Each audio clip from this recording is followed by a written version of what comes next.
Practice golf. I don't know. Do pickleball. Travel some. Have an alternate, fulfilling, enticing life aside from work. Come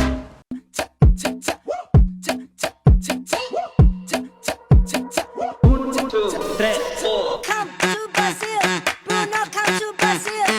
Come to Brazil, Bruno, come to Brazil. Come to Brazil.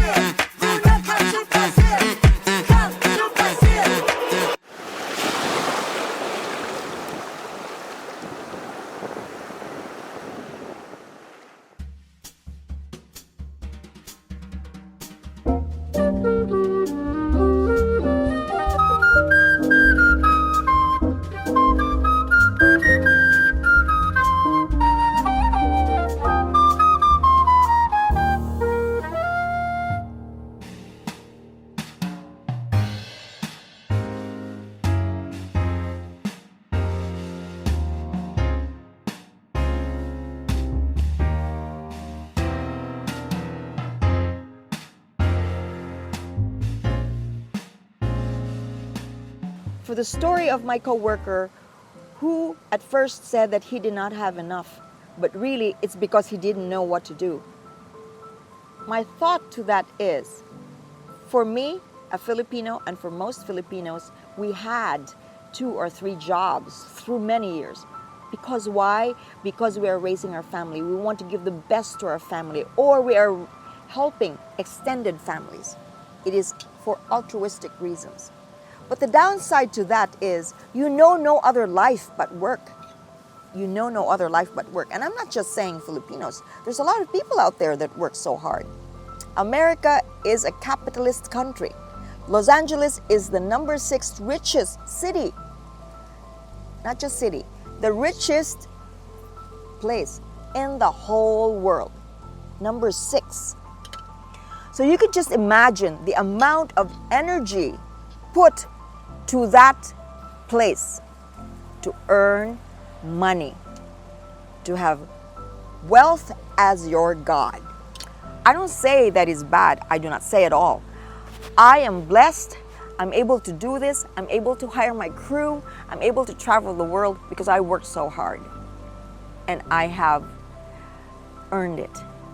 And I have been, I wouldn't say frugal, just blessed in managing my finances. I could manage it better, but at least managing it enough so that I am able to provide.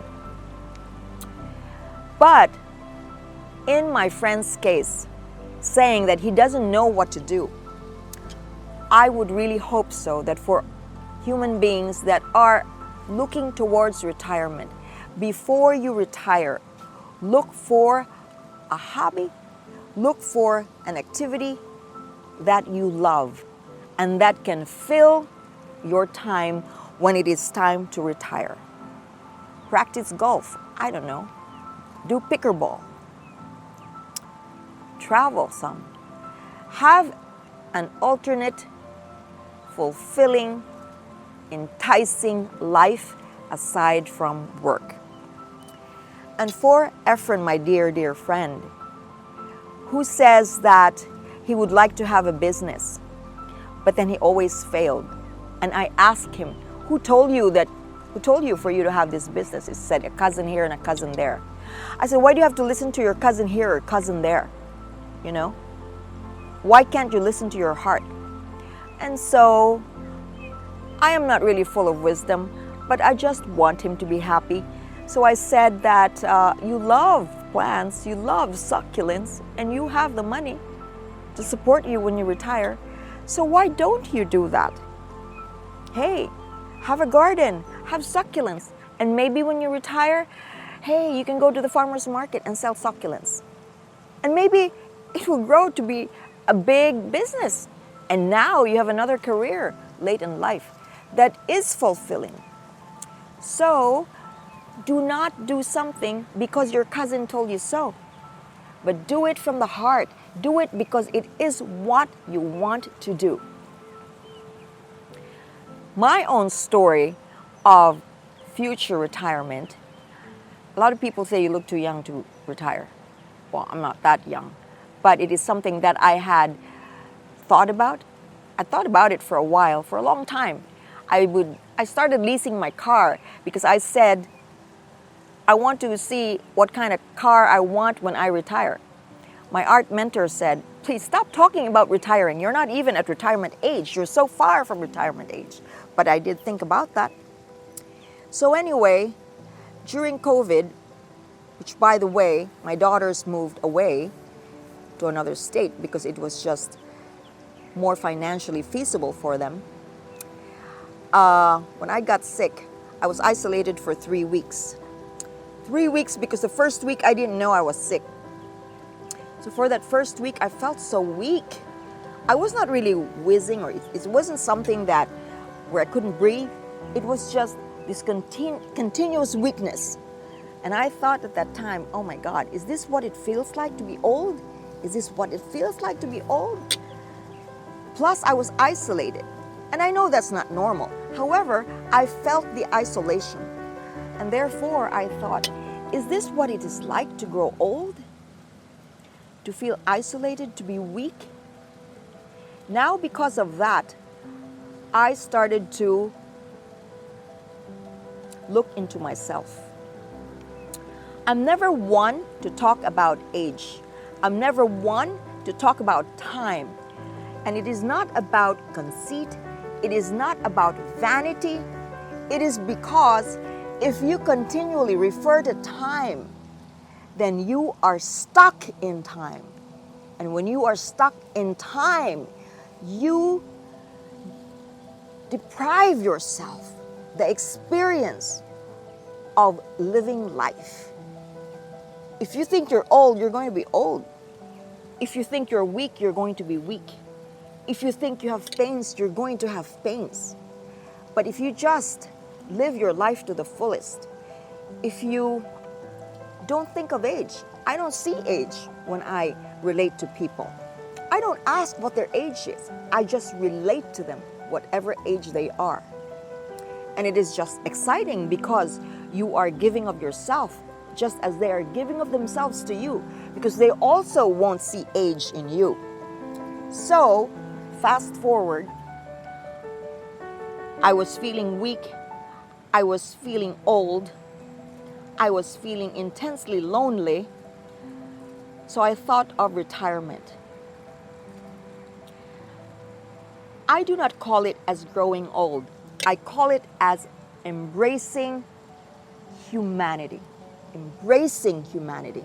So at this point, I embraced my humanity. I said, Charisse, you have to accept the fact that at a certain point, you will get there. Embrace your humanity. As soon as I did that, I was able to accept that, and boldly and strongly, I was able to accept, and with strong belief, that I have 20 more years of this world, of a strong life. 20 more years, 20 to 25. I wasn't really limiting myself because, hey, one could live longer, depending on what science has to offer. But what that does to you is that you realize that time is not infinite. And therefore, you have to live your life to the fullest. You have to think, and you have to embrace, and you have to internalize the legacy that you want to leave. I do not say that I'm going to be physically strong for another 20 years or 25.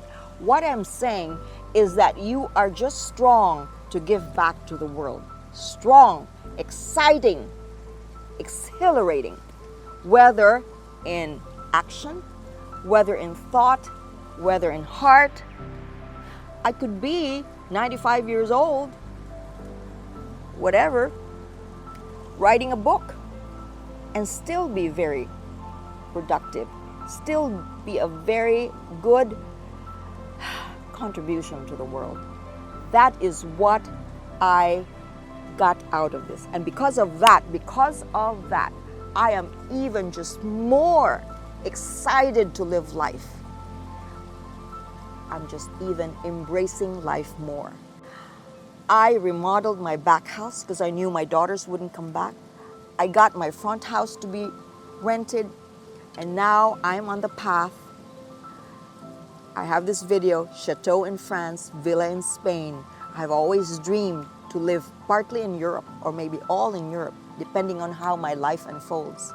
But right now, this dream of mine to live part of the time in Europe and part of the time in Los Angeles or someplace in the US, I don't know, maybe part of the time in Brazil, I have no idea. We will find out. It is now so feasible. It is no longer impossible. It is now at my fingertips. And therefore, that just makes life worth living. Worth living. So, retirement is not the ebb of life. It is not the end of the world. It is the light. It is freedom. And it is even more happiness. Cut. This is my bungalow. No wonder it's inexpensive. It's really very minimalist. A very, very simple life. But hey, if you want an uncomplicated life, maybe you move over here. So, just another alternative.